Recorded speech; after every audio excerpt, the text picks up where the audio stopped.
This just in. Meaning just into your neighborhood Trader Joe's. What's our lead story? I just don't know where to start. I count 13 new products to report on our fall shopping list episode, and that's just a fraction of the new seasonal items at Trader Joe's. Now that's good news. Let's go inside Trader Joe's.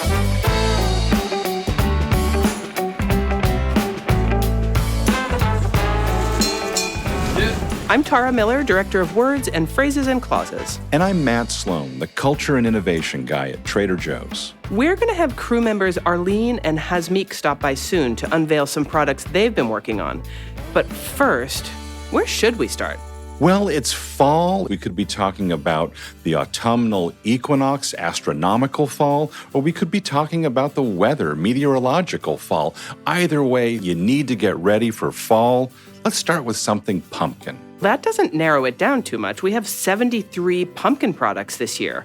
And pretty much all of these are in limited quantities, so they'll likely sell out, and some of them very quickly. How about some pumpkin spice cold brew for a little boost to get over to your TJ's? It's cold brewed with real spices, cinnamon and ginger and clove and nutmeg and orange peel.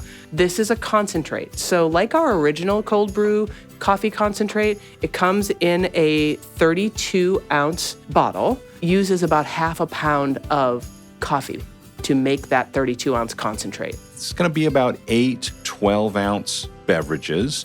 The cold and cold brew is really about how it's made, and you can, of course, drink it cold over ice, but you can warm this up too. I think if you're into pumpkin spice, I think you'd be crazy not to give this a try. Cold brew coffee is just so smooth. Hats off to the folks who figured out cold brewing coffee, because it's all the depth of flavor and richness and none of that acidity. Important to remember, it's a concentrate. So sure, you can drink it straight, like a really strong shot of espresso.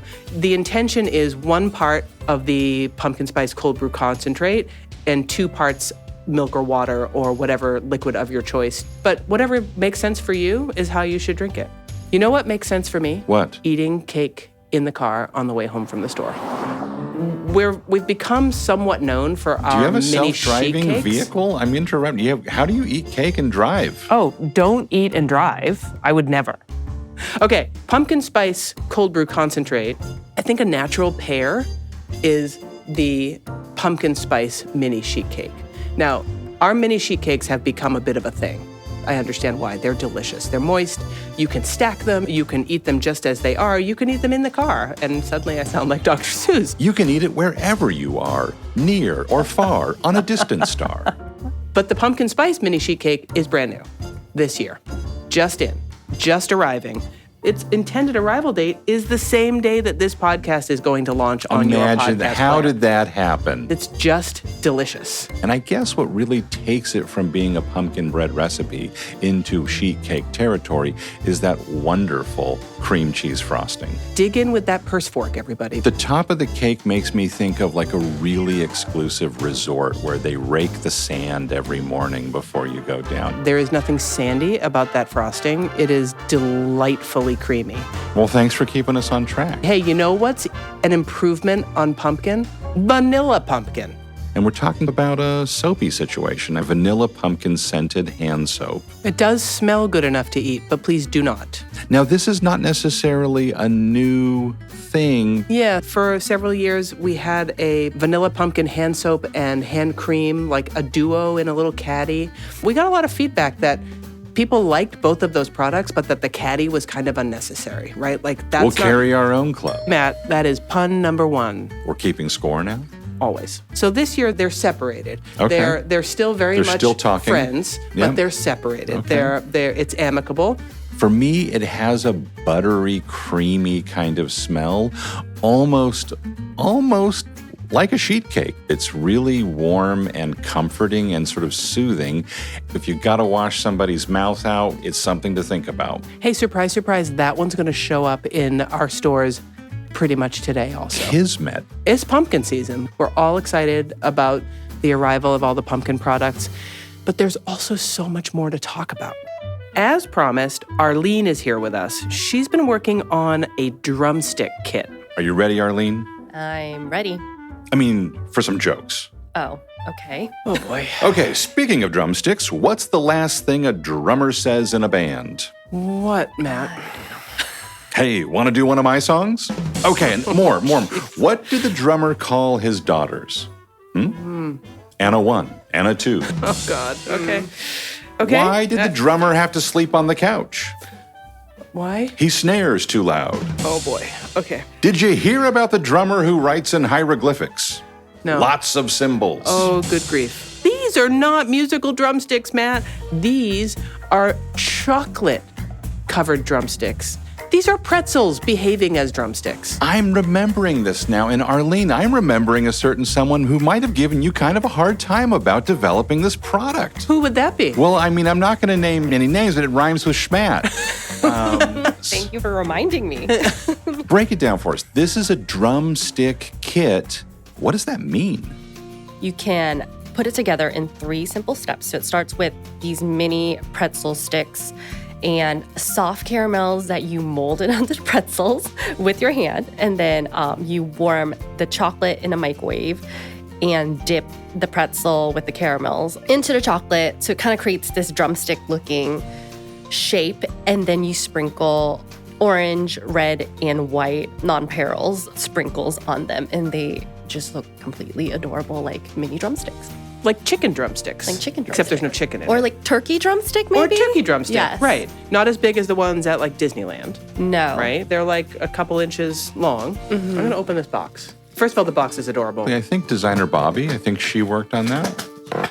Let's sort of get at, why would you even make a product like this? Yeah, well, I'm a mom with a 3.5-year-old and a 20-month-old kid. So there's a lot of crafting Cheers and to you. baking on a weekly basis. And this just looked like a really fun and silly idea that I know my family would really enjoy making it and get a kick out of it. It's kind of like a little candy factory in a box for young folks in mind. Yeah, and honestly, I think even among like my girlfriends, I could see us making it and just having a fun, silly night. And Do you mean to say this enjoying could it. be a Friendsgiving activity? Absolutely. Absolutely. That's a good idea. This product doesn't launch till the end of October, correct? Right. So this is a sneak peek. We're leaking top secret Right. information. I wanted to let people know about it because it's so adorable. Do you think these are difficult? On a scale of 1 to infinity, how challenging are these? Good question. Honestly, I think like a 4.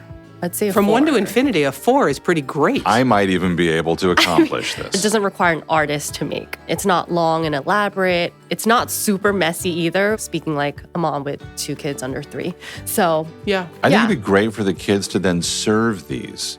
They could, on a little platter, walk around, work the room, and someone's like, oh, I'm a vegetarian. And you're like, it's okay. There's no chicken in this drumstick. Matt mentioned that he was sort of a naysayer about this product in the development Sort of. process. Yes. Sure. Well, what were the challenges in getting this approved through the tasting panel?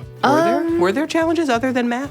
I can't remember. Sometimes I tend to be a worrywart. What you were able to bring to this project is a delicious eating end result. Let's do this. So excited. Okay, everybody, it's not till the end of October. Don't go looking for it today. What else are you excited about for this fall? Oh my goodness. The iced German gingerbread cookie. Maybe you've experienced something in a Christmas market in Europe that's similar. These are beautiful. It's just a great balance of spice. And there is a classic sugar icing that provides just enough like dental resistance, right? So there's like a little bit of a shatter of that sugar icing into the soft gingerbread. There's a chew to it. If you like cookies like Lebkuchen, I think you will flip out for this new gingerbread cookie. I don't even remember what we called it.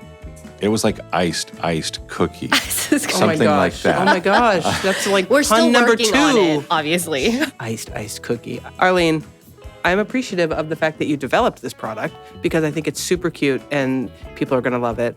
Not today, the end of October. Yeah, it'll be worth the wait. I just looked it up so that we knew exactly what the name was going to be because these things change. Correct. Yes.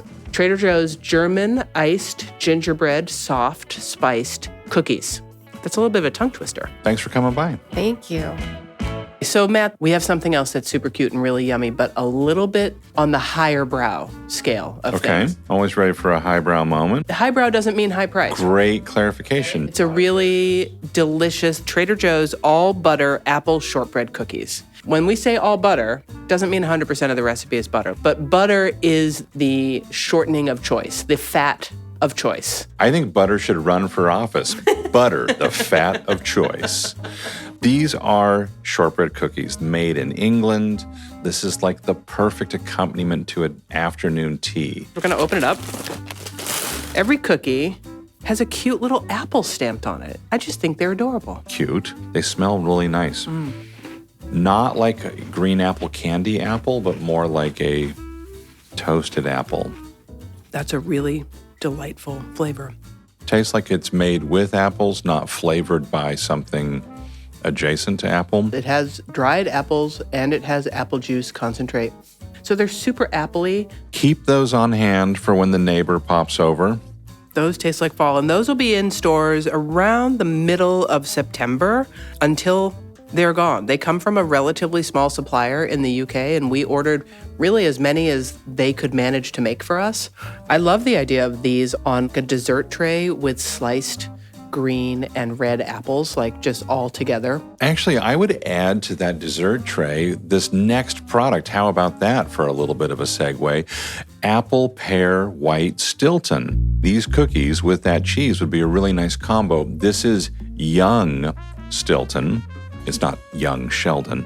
It's a cheese. Young Stilton, apple, pear, Stilton made with dried apple pieces and what is really like a pear apple compote, almost like a pear apple applesauce kind of thing.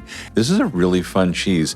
I'm sometimes challenged by young, fresher Stiltons with how crumbly they are. And if you had a little cracker or a little cookie to kind of scoop it up and eat that with, well, I think that would be helpful. The idea of these apple shortbread cookies, the white Stilton with apple and pear, and actual sliced apples on a tray, that is so instantly appealing to me. And fancy. I mean, right? Everyone will be blown away with like, how did you pull this together? And you don't have to say, well, I just got it all at Trader Joe's. I mean, you could, but you don't have to. Okay, Hasmeek, play along with us here. Yes, okay? Let's do it. When you think of beautiful fall colors, the classic orange and red, you think of which tree? Maple? And when I think of maple, I think of butter with brown sugar and maple syrup because I'm looking at a package of it right here. And when I see this package, I can't help but think of you, Hasmeek, because you worked on this great product. I sure did, yes. Thank you for joining us. Of course, my pleasure. Trader Joe's butter with brown sugar and maple syrup. Mm-hmm. Of course it sounds good because those three things on their own, wonderful, together, magical. But why put them together? If we really want to take this back, we have to go back to my childhood. Go for it. In the Soviet, it's like therapy. Soviet Socialist Republic. Oh, wait, okay. Where my grandpa used to bring home chocolate butter. Chocolate butter? It was sold by the stick. And I would literally grab it from the refrigerator and just eat it as is. Just as a treat. Just as a treat. I mean, it was decadent. It was rich. It was chocolatey. It was buttery. It was all the wonderful things that you want butter to be. Wow. Plus you have like grandpa memories. That's pretty cool. Yeah, it was wonderful. That's great. So then fast forward to a trip that we made to Mexico City. We were sitting down at dinner. It was this wonderful restaurant, and they brought over a little plate of, it was apple butter, actually. It was wonderful. Then when we got back to the office, I started to work on some of these holiday projects. I was working on a savory butter. There's a garlic and herb one. And I just happened to ask the vendor for some other iterations they had. We tasted the apple cinnamon ones, but when they sent them brown sugar maple butter, we just thought it really kind of related to some other trends we had been seeing in stores, and also just the sheer number of maple flavored things that we sell during. So this one, before we started recording, you mentioned that when we named this particular product that we're talking about, we had to lead with butter because it's butter. It's dairy butter. Maple butter, apple butter, which we have carried in our grocery aisle, they're not dairy. No actual dairy butter in it yet. Right. So it's confusing, right? Those are more like, they're more closely related to like preserves or jams than they are to this, which is butter that has been sort of mixed and infused with brown sugar and maple syrup. So in the industry, this would be known as a compound butter.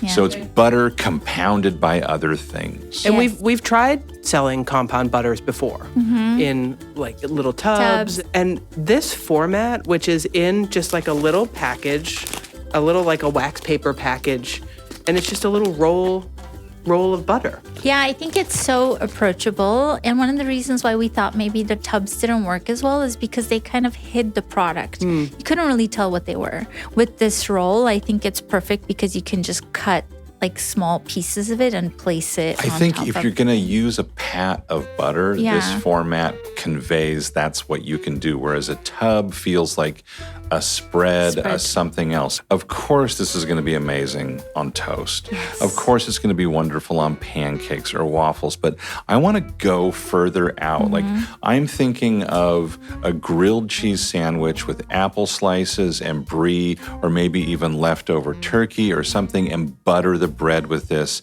and caramelize it in that pan. Use a nonstick pan just so your cleanup is not so crazy. I'm thinking of roasted carrots with this thrown on at the end. I'm thinking even of a beautifully roasted simple sweet potato with this on top. Yeah, absolutely. Man, I'm going to give it a try just the way you did at your grandfather's when you were Yeah. a kid. I'm just going to have a little piece. It smells wonderful. Just open it. Just take a whiff there. Very maple forward. it smells like cookie dough. It's right, but then you need to give it back. Okay, Like, come on. stop huffing have the a- butter. Right? You could just grab a spoon and eat it as what I'm doing. as a meal in your well, car okay, during not- your lunch break. That's what the sheet cake is Oh, for. Yeah. what I really love about this product, and this was intentional, the slight graininess you get. There are two types of sugar in it, brown sugar as well as regular granulated sugar. There's also a bit of salt in there, which enhances the flavors of the brown sugar. It's Oh my God. whipped, like it's light and Yeah. whipped. What the salt is doing for me is it's keeping it from being super sweet, Yes. right? It's sweet, obviously, but it's not cloyingly sweet. Oh my gosh, that's really good though. That's delicious. I'm just thinking like a nice piece of sourdough bread, really well toasted with that slathered on top. Gosh. It's really Yes, good. yes. You have If you're like, gonna bake apples, you bottle Yeah. these apples, and you're like, what are we gonna do with them? Core them and drop a bunch of some of this this in in and there. bake them. You're done. Alex gosh, got really amazing. creative yesterday and made us pasta, and we just kind of mixed this into it. really. Like it's almost like we call it kasha, which is like a Russian word for like Grain. grain. It kind of reminded me of that flavor. where my Oh grandma would man! just Now add, I'm like, thinking a so- bowl yeah. of cream of wheat Yeah, with this yeah, on yeah, top. yeah. Unbelievably or great. oatmeal. It'd be delicious. That's arriving when this podcast lands. So that is like early September. Great! I can't Yummy wait. and exciting. But that's not the only thing on our list that you were responsible for developing. Now there's this other product we call it limone premuto, Which in Italian means pressed lemon. thank you. So it's a bottle of pressed lemons? I think you would. It's under the heading agrumato, Agrumato, right? yeah. So it's basically olive oil. Most lemon flavored olive oils in the marketplace have lemon flavoring added. Yeah. What's really, really unique about this product is while they're grinding up the olives and washing them, they physically put whole lemons in with them, minus the leaves and the stems. Okay. So what you get is this like really clean flavored olive and lemon. So there's nothing else in it. It's literally just lemons pressed with olives. But you don't get the juice necessarily. You get the oil. This is simply just olive oil pressed with lemons and I'm opening up the bottle. Limone premuto. Limone Premuto, premuto. extra virgin olive oil, cold pressed with fresh whole Sicilian lemons. This is very approachable from a price standpoint. So what do you do with it? Walking around the office today, I asked two of the more hip folks here. Catherine said that grilled zucchini, drizzle on at the end. Fish prepared almost any which way, drizzled on at the end. The other hip person, Kathleen, said finish a soup. And the season doesn't matter, a cold soup, a warm soup. Or make aglio olio Yes. and use this instead of regular olive oil. You get that lemony brightness with the spiciness and the garlic. And I think this is a way to get chefy when you have something that you've prepared and it's just lacking some oomph. I had given this to someone else who's like an olive oil connoisseur. I suggested he drizzle it on some vanilla ice cream with some lemon zest, especially if you're using our super premium French vanilla ice cream. And Which I will go on drizzle this record top. as saying it is, in my opinion, wonderful. the best vanilla ice cream out there, full stop. Well, a little plug, right? For one of our No one's Shameless going to plug. argue. I was eating a lot of cottage cheese when I was developing this product. I would drizzle it on top of my cottage cheese. That sounds delightful. Yeah, it was wonderful. Yeah. This is smooth. Gosh. That's really nice. I really forgot good. how great that was. Oh gosh. really good. I could just do shots of this in the morning. I could get on that train. Fantastic. Well, thank you for working on this. We really appreciate you. Before you go, I have one more question. Is butternut squash mac and cheese back this fall? Abso-freaking-lutely. Okay. I appreciate the emphasis. Did we actually order enough this year? I would say that this year we took the go big rather than the go home approach. Okay. So, but people can come into the store, go big, and then go home. Oh my gosh, yes. Well, let's not encourage hoarding. We will have it for as long as it lasts relative to customer interest. We bought a lot. Thanks for having me. I'm Yeah, go excited do about some these more products. great stuff so we can Yeah. come back and talk about I'm it. working on. I want to move on to another product that's tangentially related to the last thing we talked about with Hasmique. I love a good tangent, oblique or otherwise. Let's get into this. This is a new appetizer that we have in our freezers this fall. Should be arriving this week sometime, probably. How's that for vague? Savory Squash Pastry Bites. A collection of 12 pieces of a puff pastry, little bite-size appetizers, a blend of squashes. I'm reading here. Pumpkin puree, butternut squash puree, mascarpone cheese, ricotta cheese, feta cheese, Parmesan cheese, all the cheese. Super easy. Pop them in your air fryer or your oven. And don't put them in the microwave. They won't taste good if you put Not them in at the all, no. microwave. Instant dinner party, instant past hors d'oeuvres. Like, okay, not instant. These are just moments away from deliciously available to you and your guests. If you like those caramelized onion and feta bites, these are very similar, a little new angle on what has been a classic customer favorite. Super excited about those. One of the things that Trader Joe's does better is frozen appetizers. September through December, people are entertaining and there's parties and there's all kinds of gatherings. And anything that can cut down on the amount of time that you need to put in to have an impressive party, I'm all for that. And I would like to propose that you need not have an extensive guest list to have a party. It could be you and your partner at home for a quiet evening. These with a little salad, boom, party for dinner. This could be fun. So thinking about easy ways to have delicious things quickly over in the refrigerated produce section, I'm really keen on this new Caesar broccoli bake kit. All the components, and you basically make a wonderfully savory broccoli side dish in just a couple minutes. So it looks like a bagged salad. Like It really does. Except the intention here is that you're going to put it in a casserole dish or a baking dish, and you're going to pop it in your oven. Our friends on the produce team made it up for us, and it was so delicious. I think I went back for 4 or 5 bites after I was really only supposed to have one. It was all the high notes that you come to expect from a classic Caesar flavor profile, Yeah. leading with Parmesan. That depth of flavor, the richness is so greatly amplified by just a little bit of anchovy. I have mixed feelings about anchovies in my Caesar salad.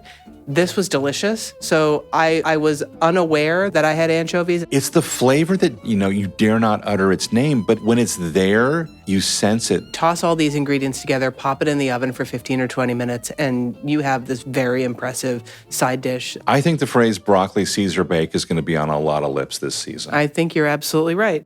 We're in the home stretch. Let's continue with this fall shopping list episode of Inside Trader Joe's. Next up, hoisin sauce. Oh. For years, we've been looking for exactly the right version of this sauce because, frankly, a lot of what's on the market in stores around the country is filled with ingredients that we don't allow in our products, preservatives and other ingredients that just don't meet our ingredient standards. This one does.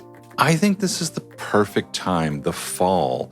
All of the spices that make hoisin sauce so unmistakably what it is, those are the same spices used in a lot of fall cooking and baking.